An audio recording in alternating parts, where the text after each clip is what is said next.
¿Qué tal? ¿Cómo están? Bienvenidos un día más a Vigo a Debate. En esta mesa hoy vamos a hablar de educación. Más que un debate, ya saben, planteamos una mesa redonda en la que vamos a hablar sobre diferentes asuntos y lo que queremos analizar en los próximos minutos es la situación actual de la educación, con temas que preocupan como la salud mental, como el acoso escolar, como la salud sexual, cómo se afronta.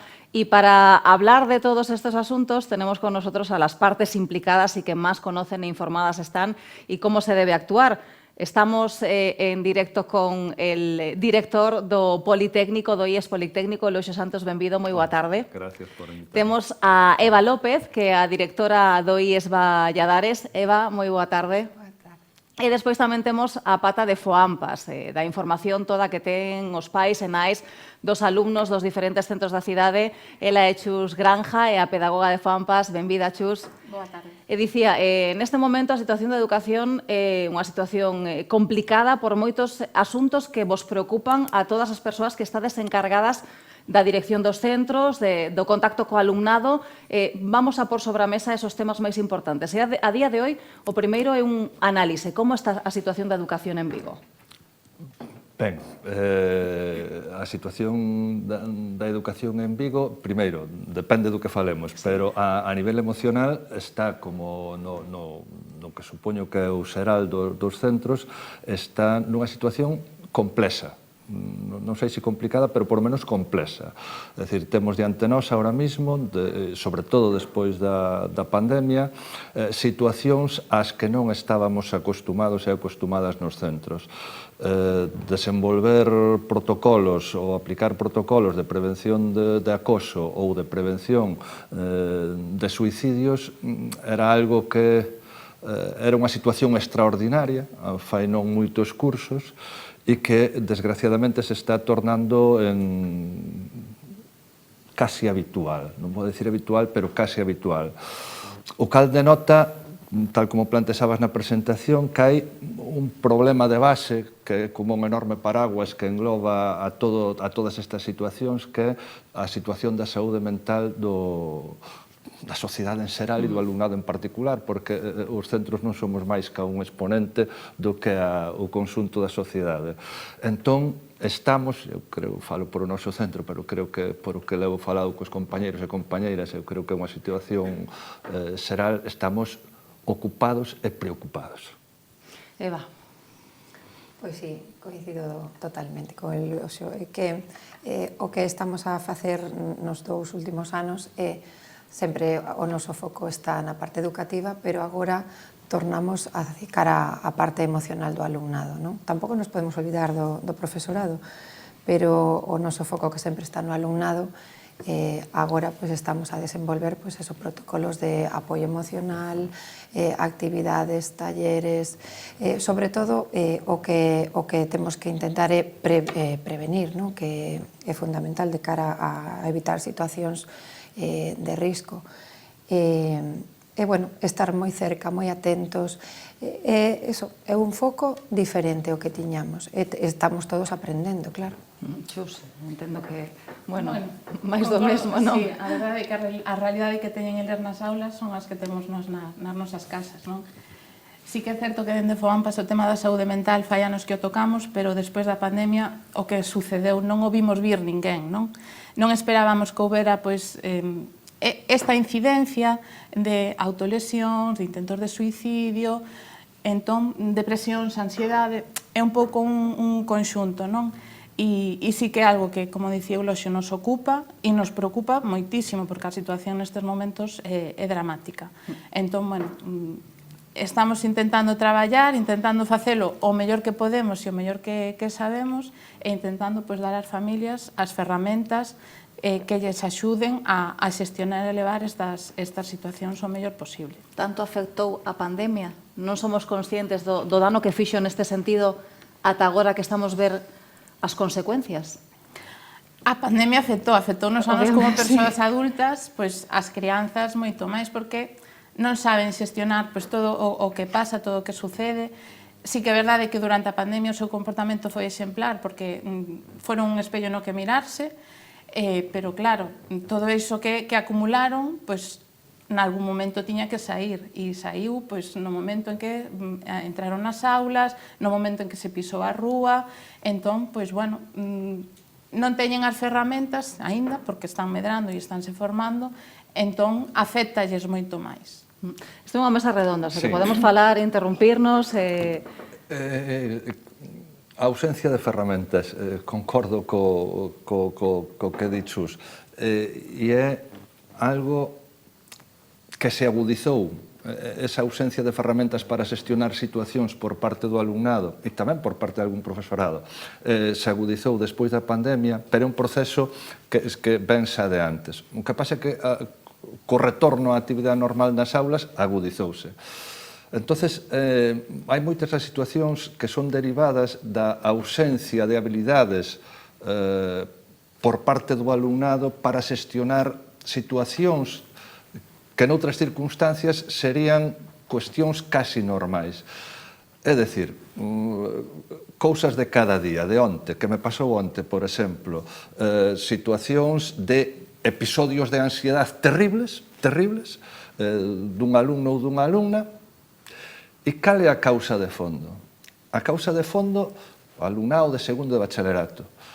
Causa de fondo, a preocupación por a SABAU, por a antigua selectividade. Yo, nena, por Dios, é dicir, tranquila, traballa, disfruta, estudia, e todo irá chegando. É dicir, pero o conxunto da sociedade, e aí non só o sector educativo, é dicir, temos deberes pendientes. Estamos facendo tamén alumnos e alumnas, rapaces e rapazas, tremendamente dependientes, con un nivel de frustración moi baixiño, non pode ser, porque iso é dunha sociedade enferma, non dun rapaz, dunha sociedade enferma, con un neno ou unha nena que suspende un control, ou un traballo que non lle dan a nota, que considera que deba ter, que iso se transforme nun problema nun centro. Iso está pasando no día a día. Entón, desde as familias, desde o profesorado, desde o conxunto da sociedade, tamén temos que preguntarnos que estamos facendo cos rapaces. Tal cual, el tema da xestión da frustración é o problema de base. A xestión das emocións en conxunto. Sí. É o que decides, as ferramentas. É que é un tema que trasciende a educación, é un tema sanitario, ao fin e ao cabo. Temos un montón de rapaces que, bueno, pues, é difícil de axudarlles ou ensiñarles como xestionar as emocións.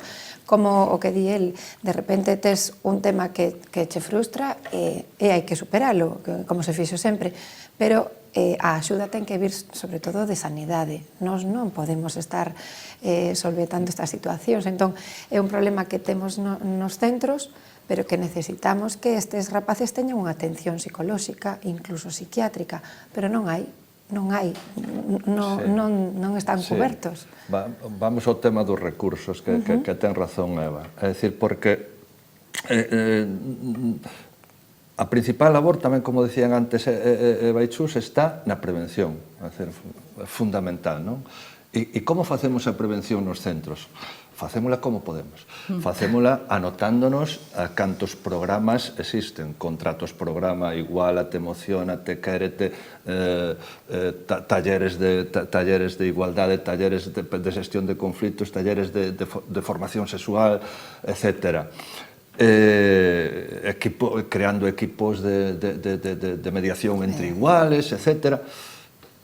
Pero para todo iso necesitamos primeiro non só formación, sino recursos. E cando falo de recursos de todo tipo. Falo de recursos económicos, porque hai centros que non lle dan os recursos para poder contratar especialistas, pedagogos, psicólogos e demais que veñan a facer talleres ou charlas sobre formación sexual ou calquer outro tipo, e recursos humanos. É dicir, hai veces que non sei xa como pedirlle ao claustro, a ver, podemos ir con este programa adiante, porque ese profesorado está a 20 horas, cando non a 21 ou a 22, lectivas, me refiero, sin ningún tipo de reducción horaria para desenvolver, pois, por exemplo, necesito unha persoa que coordine, porque temos 6 contratos programa, e a dirección non chega a todo, non podes. Pois unha persona que teña unha reducción horaria dun par de horas á semana para poder coordinar, é dicir, entón fan falta recursos. E en moitos centros isto é un problema, non? Falamos da saúde mental dos alumnos, pero tamén habería que falar moito da saúde mental do profesorado, porque estamos a falar de un sistema no que ten que participar todo o mundo, é dicir, empezamos dende as familias, coa educación que lle damos aos nosos fillos na casa, que tendemos a sobreprotexelos, e aí estamos pois facendo nenos débiles emocionalmente. Despois, eles teñen que ir aos centros escolares, onde os pais deixamos tamén parte da educación en vos, evidentemente, e vos tendes que ter as ferramentas que dicíades suficientes para poder sacar todo iso adiante. É dicir, non depende só que moitas persoas dicen, non, os centros, aí non, educamos os pais. Nos centros escolares aprenden, pero non tendes esa labor, sí, en parte educativa, pero hai moitas patas neste debate. Sí. Sí, e moitas veces hai responsabilidades que non lle podes pedir ao profesorado. Hai situacións que dices, é que non che podo pedir isto. Ti non podes responsabilizarte de o que poida ocurrir con este rapaz ou esta rapaza. E non é doado. E por iso é que necesitamos a axuda nese sentido. Efectivamente, cando falamos, por exemplo, o que temos ahora mesmo encima da mesa, que tal vez é o que máis nos preocupa, a prevención de suicidios, non? É dicir, porque estamos nos centros, pois, por primeira vez, pois antes falábamos e veíamos antes de entrar, eles teñen abertos 4, me decías, non? 4 protocolos. Nós temos abertos nestes momentos 3. Nós non somos especialistas, nós non temos formación, fai falta, e claro, tes a sanidade pública que cando queres, con a axuda dun informe, derivar a algún deses rapaces ou rapazas tamén a sanidade pública, resulta que lle dan a cita en psiquiatría para dentro de 5 meses. Un neno ou unha nena que se acaba de autolesionar ou que acaba de amenazarse ou que acaba de amenazar con tirarse da habitación da casa, non? Entón, iso chega nos aos centros. E nos centros, que facemos? É a pescadilla que se morre a cola, ao final. En algún momento vai haber que cortar. O modelo social cambiou, a sociedade cambiou, agora somos moito máis individualistas. Antes, iso de que educa toda a tribu, agora non educa toda a tribu. Entón, as familias facemos o que podemos, o profesorado fai o que pode, e tamén estamos pedindo ao profesorado pois que sexan médicos, psicólogos, mediadores, e non son todas esas cousas. E nós desde FOAMPA sí que o temos falado moito e pedido moito á administración, igual que no seu momento se introduciu a figura dos PTs e dos ALs, pois igual é o momento agora de abrir a escola a outros perfis profesionais. Por que non enfermería escolar? Por que non educadores sociais na escola? Por que non psicólogos e psicólogas? Pois igual é o momento de partir, de parar esta pescadilla e na escola empezar a meter outros profesionais pois que aporten a súa visión e que apoien o profesorado para mellorar todo o que é a educación e a formación das nosas fillas e dos nosos fillos. Sí, deixo caer aí por si... Totalmente de acordo, que nestes momentos e para esas funcións que decíamos antes que fai falta personal especializado, teño clarísimo, é dicir, por exemplo, no tema dos suicidios ou do acoso. Que facemos? Avisar ao conxunto do profesorado, designar unha persoa acompañante, designar algún alumno ou alumna que acompañe o rapaz ou a rapaza que está en situación de risco, é dicir, vixialo ou vixiala. Pouco máis podemos facer, pouco máis. É dicir, porque incluso a nosa intervención para un caso de psiquiatría pode ser perjudicial, con toda a boa vontade do mundo, pero incluso na maneira de dirixirte a ese rapaz ou a rapaza podes estalo facendo mal. Sí, eu, con respecto ao que dicía Chus, o tema dos recursos, Eu penso que é necesario, como comentabas ti, nos necesitamos horas para que o profesorado poida formarse, poida ter reduccións para ocuparse dos equipos que imos designando.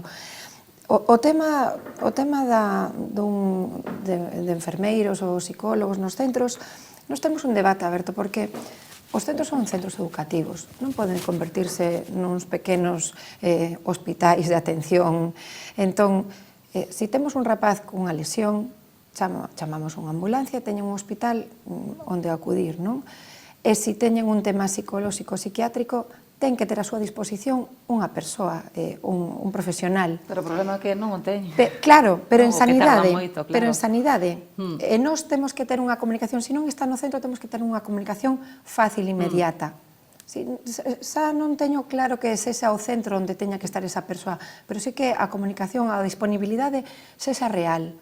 Entón, eu volvo a incidir en que penso que o problema neste sentido está en que en sanidade non temos os recursos ao noso alcance. Eu non podo enviar un rapaz hoxe a urxencias e que o día seguinte está no centro porque non ten cita inmediata. Realmente nós non temos que solucionar esa atención psicolóxica, si que temos que ter un apoio dende o noso perfil profesional como docentes. Claro, pero non podemos asumir esas tarefas. Se mandas a un rapaz a un psiquiatra ou ao hospital ou a atención e danlle cita para dentro de 5 meses, que estamos solucionando? Claro. En 5 meses, por desgracia, ese rapaz que está dentro dun protocolo de suicidio pode acabar coa súa vida e hai que falar así de claro, porque é así. É que o traballo destes profesionais evidentemente ten a parte de intervención, pero tería que ter unha parte importantísima e fundamental de prevención. É dicir, antes de activar o protocolo, pois para traballar a convivencia no centro, para apoiarvos ao profesorado, para levar a cabo programas, pois para eso estarían eses recursos. Por exemplo, enfermería escolar, que é algo que se pide, pois porque cada vez nos centros escolares hai máis nenos e nenas con diabetes, por exemplo. E o profesorado non está obligado a pinchar, nin a mirar o azúcar, nin nada. Claro, evidentemente, un enfermeiro ou unha enfermeira faría esa labor, pero sería moito máis importante facer a labor de un programa de vida saudable, por exemplo, de dieta equilibrada, esas cousas. Non sería só a intervención que ao final é o último que vemos. Trataríase tamén de facilitarvos, de facilitarle o profesorado e mesmo as familias todo ese proceso, non? Quería preguntarvos como é o protocolo, quero dicir, cando salta alarma nun tema de prevención de suicidio, de saúde mental? Quen é na casa, é no centro? Pode ser por calquer vía. Por exemplo, o protocolo de prevención do acoso ou do ciberacoso. O protocolo establece distintas fases no procedimento, pero de entrada o que arranca as intervencións é calquer comunicación, por calquer vía.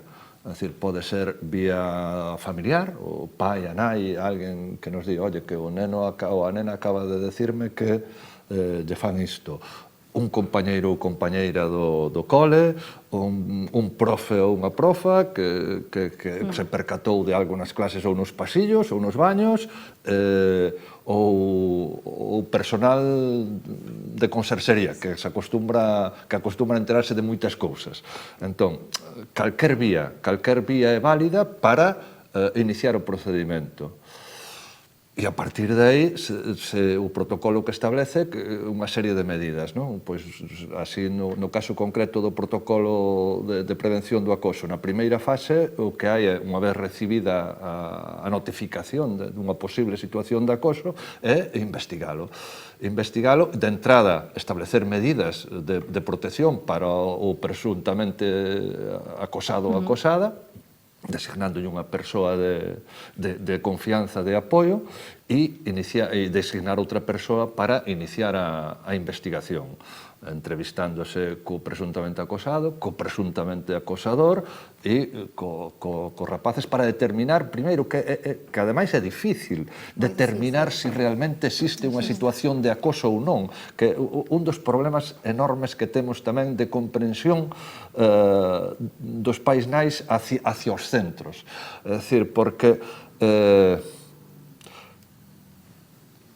eu que sei, por decir unha cifra, ao cabo dun curso, igual che chegan 20 ou incluso máis denuncias, chamadas sobre situacións de acoso a mi hijo ou a tal, e realmente ao final tes unha situación de acoso real que termina en algo. É dicir, e ten que ver tamén co que decía antes o baixo nivel de frustración e a falta de recursos para xestionar situacións, non?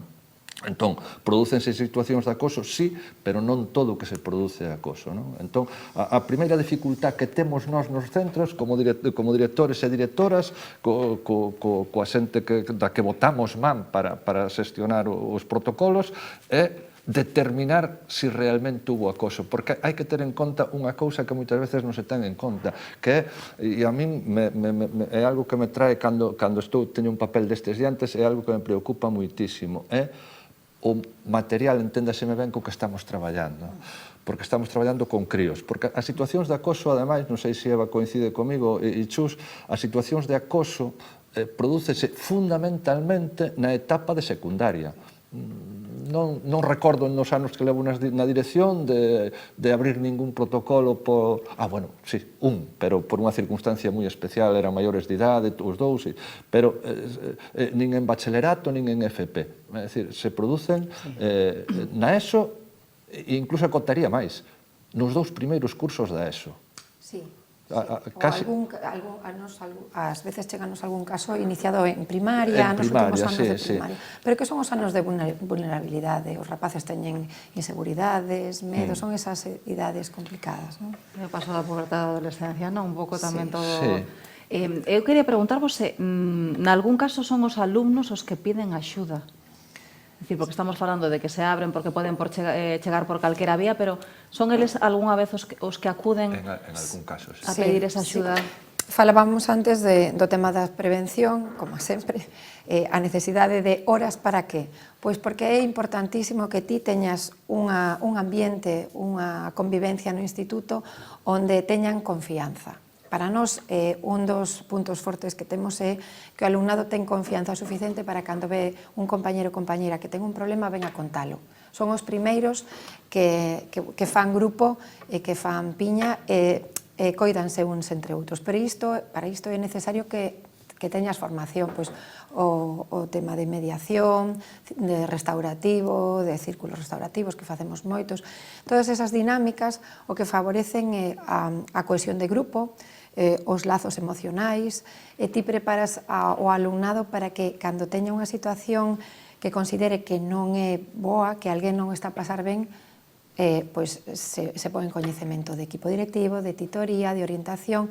Entón, é verdade que os despachos están sempre abertos e hai esa facilidade que o alumnado teña un problema ou vexa algunha cousa e poña en coñecemento. Entón, o primeiro é intentar resolver entre todos, non? Para evitar que haxa unha necesidade de abrir un protocolo de acoso. A verdade é que é moito mellor non chegar, senón previr, evitar, dar ferramentas, axudar ao alumnado a decir, bueno, que está pasando? Isto, chegar a abrir, como di Eulosio, chegar a ter un protocolo real de acoso non é frecuente, nin doado, porque sempre, normalmente parase antes. Pero resistindo as presións. Sí. Sí. E son moi importantes na línea do que Eva, e volvo aí a recuperar a importancia do profesorado e da dedicación, as titorías. Sí. Nos cursos, en todos, pero nos cursos baixos da ESO, nos primeiros cursos, é fundamental. E esa relación que se establece entre o titor, titora e o alumnado, unha relación que debe ser de confianza e que permite que ese rapaz ou rapaza acuda tamén ao titor nesa hora de titoría que ten a semana ou en calquer momento nos pasillos, tamén é moi importante cara a detectar e a previr. Pero claro, volvemos o de antes, os titores e titoras Teñen que ter teñen o tempo que as horas. teñen o tempo e as horas que teñen. Sí, e se ti queres facer un equipo de mediación onde este alumnado e profesorado, se ti queres facer, pois eso, formación para o tema dos círculos restaurativos, un equipo de apoio emocional, todo iso supón un esforzo extra, horas extras de traballo. Para nós, como equipo directivo, pedirlle algo a un docente, a maiores, se ti non lle recompensas con horas, chega un momento que xa non tes a cara de poder pedir máis, non podes pedir eternamente ao profesorado máis esforzo, máis esforzo.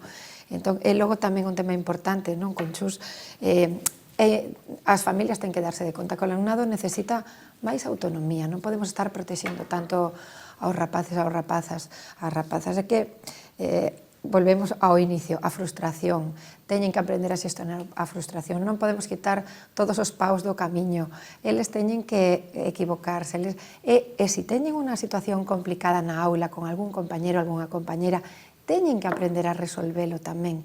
Nos, dende os centros, axudamos, facemos talleres, traballamos moito nas titorías, como di Iluxo, cos contratos programa, emocionate, moitísimos.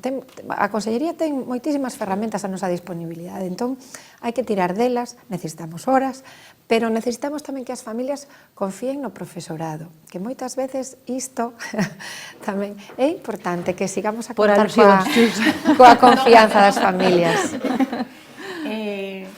Estou de acordo que, a ver, sí que estamos educando, pois, quizáis máis na sobreprotección, máis nesa dependencia, pero, bueno, as familias temos os recursos que temos tamén, e temos a formación que temos. Nós desde FOAMPAS ofrecemos moita formación durante todo o curso, moita dela neste sentido, pero mentres falabades, eu botaba de menos que dixerades nalgún momento, falabades moito de profesorado, moito de alumnado, pero en ningún momento nomeastes as familias. E está moi ben pedirnos ás familias, porque é a nosa responsabilidade tamén, pero sí que botamos un pouco en falta esa apertura dos centros de cara ás familias.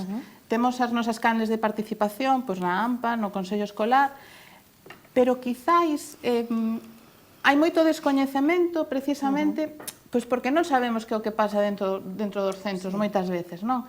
Entón, anímovos e pídovos tamén que traballedes un pouco nos centros iso, non? Fomentar a participación das familias para que as familias saibamos que se está traballando, porque nos centros traballas un montón, e claro, nós desde FOAMPAS e as AMPAs dos vosos centros sábeno, pero iso queda aí, tedes moitas máis familias, hai moitas máis familias que non saben o que se está facendo nos centros, todo o traballo que hai nos centros, todas as horas que bota o profesorado. Claro, e é moi habitual escoitar comentarios e que os profes teñen moitas vacacións. Claro, teñen moitas vacacións, pero o traballo que ten o profesorado e que fai o profesorado, non todo o mundo aguantaría ese ritmo nin esa carga. Entón, sí que é importante tamén que desde os centros abrades esa porta á participación das familias e a que as familias simplemente coñezan. Sí, totalmente. Nós temos un... Perdón. A Consellería concedeunos agora un programa moi interesante que se chama Parentalidade Positiva. Son unha serie de reunións, de talleres, coas familias, no que o profesorado e o equipo directivo non participa, íntegramente entre a universidade e as familias. E son elas as que deciden as temáticas das charlas. Entón, elaboran unha proposta, fixeron unha enquisa con as temáticas, coas problemáticas que atopan cos seus fillos na casa, vale? E que lles gustaría traballar, e sobre todo que fan é propoñer un tema, falalo, traballalo, e dende este equipo da universidade ponlles retos obxectivos a traballar na casa e ver si aportan solución, si acadan algún tipo de solución, si solucionan algún tipo de problemática plantexada. E parecenos moi interesante, porque as familias moitas veces faltanlle recursos tamén. Como lles podemos axudar? Pois con especialistas, non? E este programa da Consellería nos parece moi positivo, porque ademais se desenvolve nos centros, no noso centro en concreto, é interesante que esteamos en contacto traballando sempre na mesma dirección, claro. Pídovos un segundiño, enseguida retomamos, temos que hacer unha pausa para a publicidade e volvemos enseguida.